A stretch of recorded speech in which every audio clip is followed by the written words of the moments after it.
Hello again, everyone. Edwin Learnard back once again. In this YouTube astrological segment, I'm going to be giving you my Taurus December 2019 horoscope forecast, part 2 of 2. And yes, this does apply and pertain to the Sun, Moon, and Ascendant. Anyway, people, first thing up is as far as December goes, Venus will be in Aquarius from the 20th until the 31st, so the 10th house is what will be emphasized and highlighted. Well, at this time, if you're unattached Taurus, you may connect with an Aquarius Sun, Moon, or Ascendant person, or simply one that embodies Aquarius characteristics that might figure prominently in your stature in life, your standing in the community, social status, your career, attaining success. Could also be a time where you value selflessness, humanitarianism, ingenuity, innovation, and really in career-related matters, and also it could be even sharing new concepts, new ideas, valuing that with the dominant parent, which is often the father, people prominent in your career. It could be people that are in that impact your public image and reputation. Say if you have a promoter in some isolated cases. Could be a time too where you really, as far as spending, this is about wanting, really having independence. It could be a period where you really, want to be more independent monetarily. I mean, that which really could, as far as really, as far as spending on career-related matters, you really you things that are connected with gaining notoriety, status, recognition. If you're promoting yourself, you want to be the freewheeler, so to speak. Perhaps at this time, Taurus, and spend money when you want to spend it, the way you want to spend it. You don't want it to be dictated by other people at this time. But it could also be about selflessness and monetary matters, and it could be again connected with people you might know well that are prominent in your career, and even the dominant parent, which is often the father. Could be older people, could be business people you're connected with. So anyway, well, the next thing up is Mars will be in Scorpio, so the 7th house is what will be emphasized and highlighted. So at this time, Taurus, well, one way this may manifest and pan out, this could indicate that the situation with a significant other, open adversaries, legal opponents, might be more contentious and acrimonious than usual. Even a situation with a grandmother in some cases. This could be a lot of really emotion, really, it could be anger connected with jealousy. It could be a lot of vengeful, vindictive anger that's connected with these arguments and trying to get people back, and really explosive, volatile energy. And talking about Scorpio, could also be a time too when looking at this that it could be legal situations might be more contentious and acrimonious than usual. Now, if you're unattached at this time, Taurus, you may connect with a Scorpio Sun, Moon, or Ascendant person, or simply one that embodies Scorpio characteristics. It could be for a sexual liaison, and it could be something too where this could also be in some cases about putting a lot of energy and vitality into Scorpio related matters in which you collaborate with others on. It could be something connected with locksmithing ventures, or something connected with astrology they call it supernatural, maybe in some business associated with embalming or coroner work or some kind of investigation, anything that could be Scorpio related. So and also energy into maybe extreme sport competitions in some cases. Next thing up, well, Jupiter will be in Capricorn the majority of the month, so the 9th house is what will be emphasized and highlighted. Now, at this time for you, Taurus, this could be this could all be in some cases about trying to really expanding your horizons, going outside the box, but doing so in a very methodical, deliberate, a very prudent and cautious manner with a lot of premeditation. Now, as I've talked about in previous videos, Jupiter could be rather paradoxical. It could be very strongly benign and benevolent, but it could also have a tendency to enlarge and expand. Now, in some cases, this could enlarge and expand rather negative, pessimistic, overly depressive, intransigence with in-laws, grandchildren if applicable, foreigners partners, people you may know at a religious congregation, college, university. But it could also be very auspicious for perhaps Capricorn like publishing at this time, such as something with timekeeping, dentistry, business, even information technology at this time. So anything that could be Capricorn related could also be a time too, or it could be even very beneficial in some cases through some Capricorn higher education ventures, like such as something again with like business or politics, information technology, dentistry.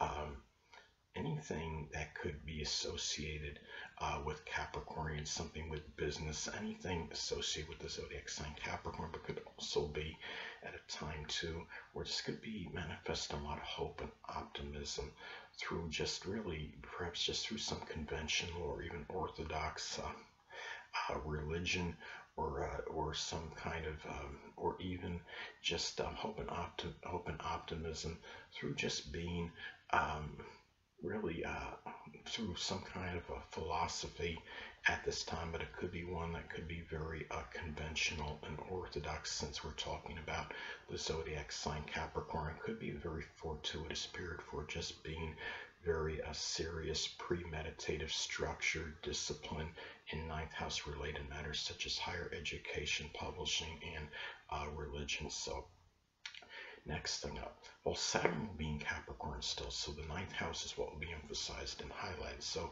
well, at this time, you might be experiencing some restrictions and limitations in matters connected with religion, higher education, publishing, in-laws, grandchildren.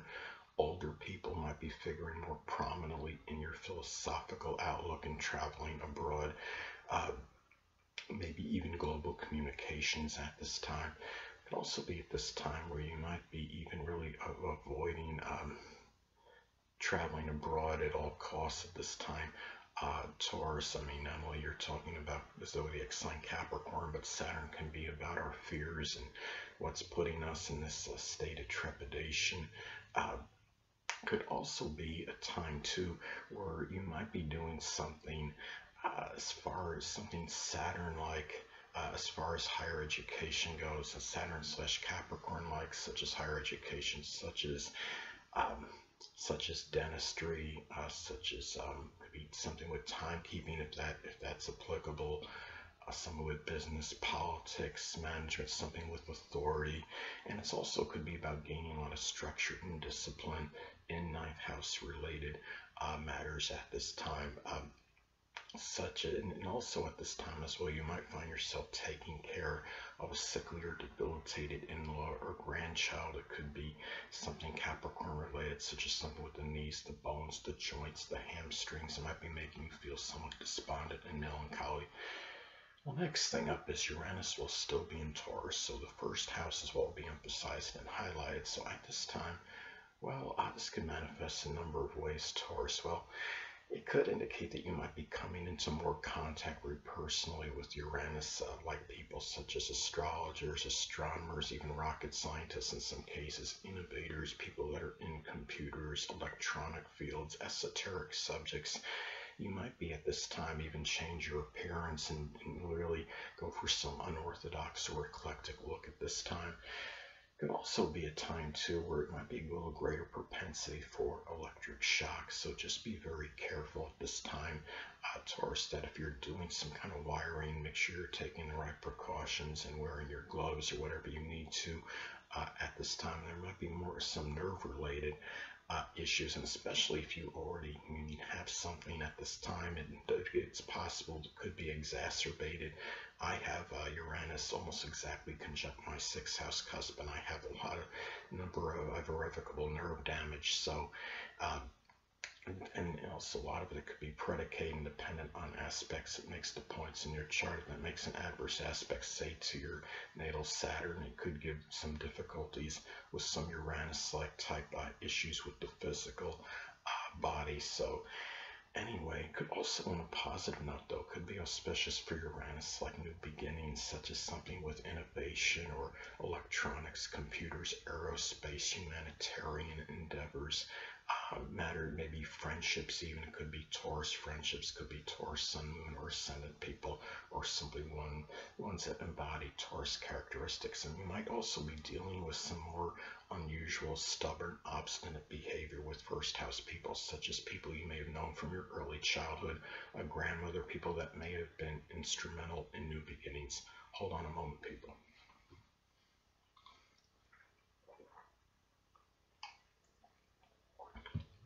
Sorry about that, I'm back.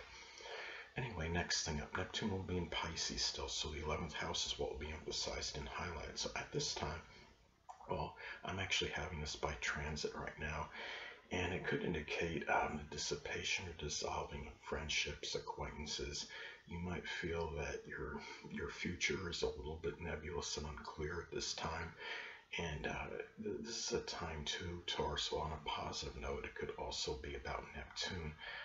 Goals, aspirations such as poetry, dancing, photography, chemistry, anesthesiology, dancing, anything that could be, or the metaphysical, which includes astrology, anything that could be Neptune related, but you may be dealing with some deceptive, duplicitous behavior from friends, acquaintances, stepchildren, if applicable, and 11th house people might be very hard to decipher at this time and might be nebulous and unclear, but could also, as far as deciphering motives and intentions of them, could be very difficult at this time. And you might be dealing with some friends, acquaintances that might be involved in some kind of drugs or alcohol use or some kind of chemical assimilation at this time. And remember too, when you're talking about Neptune energy, it's energy that, I mean, tends to be a little bit more lethargic.